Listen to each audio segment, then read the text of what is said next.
Each week, we answer frequently asked questions about life during the coronavirus crisis. If you have a question you'd like us to consider for a future post, email us at goatsansoda@npr.org with the subject line, Weekly Coronavirus Questions. See an archive of our FAQs here.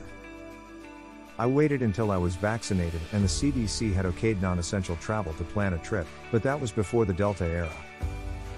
Now I have a flight scheduled in September, and cases are skyrocketing. What are the rules for flying this fall? Should I cancel?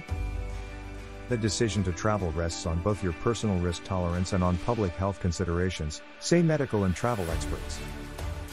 If you have a flight booked for the next few weeks, now is the time to reevaluate.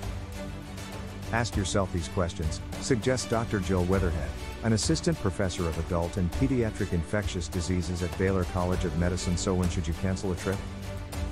This is a particularly challenging moment of the pandemic to make decisions, our experts acknowledge, because there's just a lot we don't know about the coming months. We don't know what direction things will go. It's hard to predict right now, Weatherhead says. Delta is a new variable, and some areas are not using the same mitigation strategies they used last year. The governor of Hawaii has even asked all tourists to stay away until at least the end of October, while hospitals are at capacity. Given all that, my best advice is that everyone's travel threshold should be a bit higher right now, Wu says.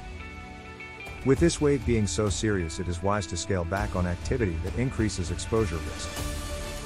Instead of canceling, however, consider postponing. It makes sense to wait if travel can be delayed, Wu says. I would say delay until there's more certainty or maybe change it to a road trip to a safer destination. The good news is that most major airlines are still waiving change fees. One thing that hasn't changed, however, the telephone hold time. You could be waiting around 2 hours to talk to a human.